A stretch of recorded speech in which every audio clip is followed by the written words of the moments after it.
अधरामृत शक्ति प्रेम में ही है। कृष्ण में रंग है, कृष्ण का रंग अपना है, पर उस रंग में गंध नहीं है। और जो भी गंध महसूस होती है बस वही सुगंध श्री राधा है। श्री राधा सजाती है, कृष्ण तुम्हें अभी आगे बहुत जाना है। श्री राधा संवारती है, कृष्ण तुम्हें अभी बहुत कुछ करना है। श्री राधा संभालती है, कृष्ण तुम्हें अभी बहुत दावनल पान करने हैं। क्या दावनल? कहाँ लगी है दावनल? बड़े भोले हो प्रिय, झुलस जाओगे। फिर राधा संभालते हुए अपने अधरामृत का पान कराती है। महर्षि सांडिल्य सावधान करते हैं, नैतिकता के छूचे मापदंड से हर वस्तु विषय को देखने वाले इस दिव्य प्रेम रसंग से दूर रहे। वृंदावन जल रहा है, धू धू कर जल रहा है, चारों ओर आग ही आग है। नर नारी भाग रहे हैं, गौवें इधर उधर भाग रही है और कुछ धरती पर गिर गई। उन्हें बचाने वाला कौन? पक्षियों के घोंसले जल गए, उनमें उनके बच्चे थे, वे सब जल गए। नर नारी फंस गए हैं, उस दावानल में किधर जाएं?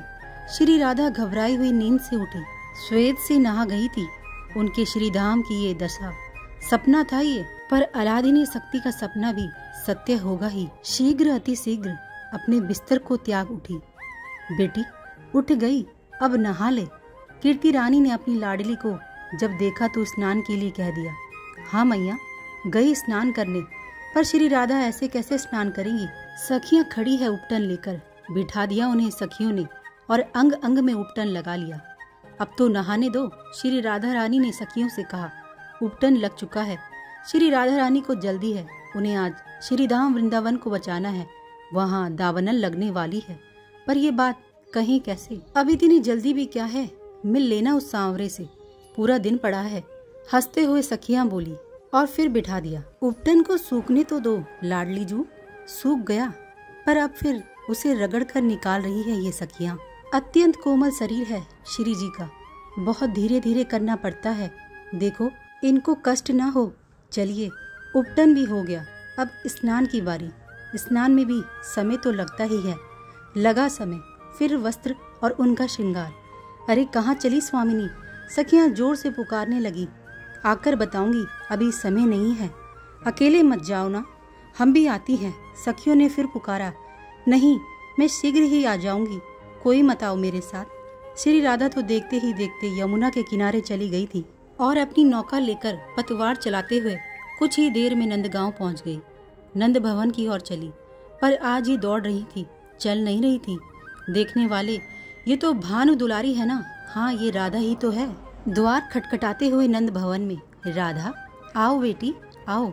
ब्रजरानी यशोदा ने द्वार खोला था। नहीं मैया, अभी नहीं आऊंगी। कन्हैया कहाँ है? वो तो वृंदावन गया है गौचारण करने। ब्रजरानी ने इतना कहा और भीतर आने के लिए आग्रह करने लगी। पर नहीं मैया, मैं फिर आऊंगी। श्री राधा रानी जल्दी जल्दी नंद भवन से उतरी और फिर अपनी नौका को वृंदावन की ओर मोड़ दिया था। हे वज्रनाभ, अलादीनी शक्ति के संकल्प के विपरीत ब्रह्म नहीं जा सकते, तो ये प्रकृति कैसे जा सकती है? वायु भी अनुकूल चल पड़ी थी ताकि इन कोमलांगी को तनिक भी श्रम न करना पड़े। पूतना मर गई, सकटासुर को मार दिया गया ग्वालों के द्वारा। तृणावर्त, अघासुर, काघासुर, ओ मेरे बड़े बड़े वीरों को इन ग्वालों ने, इन अहिर के बालकों ने मार दिया। और मैं कंस, मैं वो वीर कंस जिसने परशुराम जी की पर्वतमालाओं को उठा दिया था। मैं वो वीर कंस जिसने बाणासुर को झुकने पर मजबूर कर दिया था। उसे आज एक ग्वाला कृष्ण चुनौती दे रहा है। शर्म की बात है ये मेरे लिए।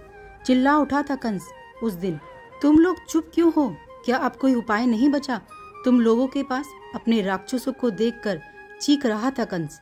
अब एक ही उपाय है, वृंदावन में दावनल लगा दी जाए। दावनल? कंस को ये बात कुछ जची क्या? फिर कहना। कंस उस राक्षस से फिर पूछने लगा। महाराज कंस, मैं ये कह रहा हूँ, वृंदावन में गौचारण करने समस्त ग्वाले आते हैं। आपका शत्रु कृष्ण उन सब का मुखिया बन आगे चलता है। बस उसी समय अगर चारों ओर से आग लगा दी जाए तो सब मर जाएंगे।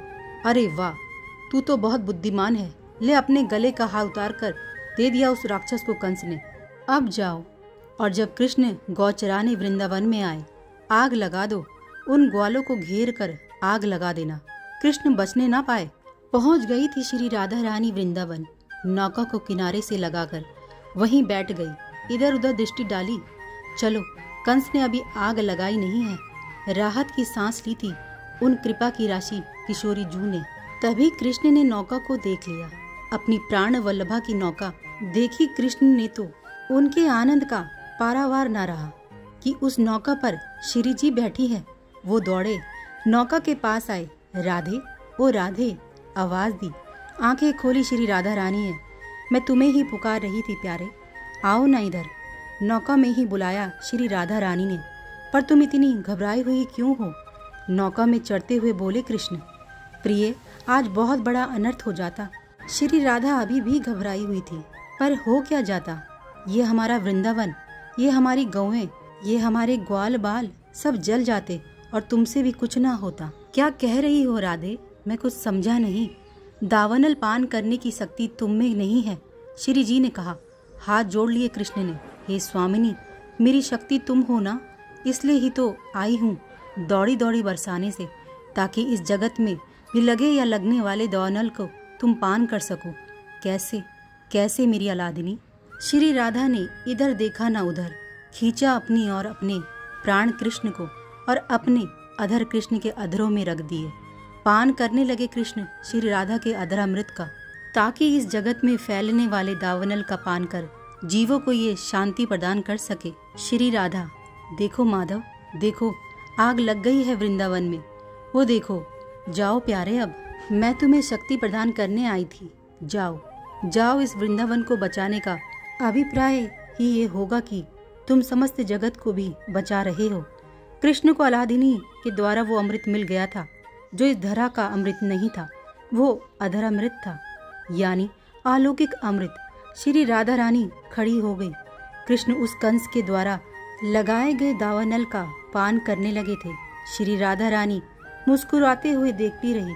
कृष्ण ने उस अग्नि का पूरी तरह से पान किया, पर यह शक्ति तो ब्रह्म को अलादिनी ही दे रही थी, है ना? हे वज्रनाभ, जो इस प्रेम प्रसंग को गाएगा, पढ़ेगा, सुनेगा, उसका मंगल ही मंगल होगा। वो इस जगत के दुखमय दावानल की अग्नि से कभी नहीं झुलसेगा। महर्षि सांडिल्य यही बोले थे।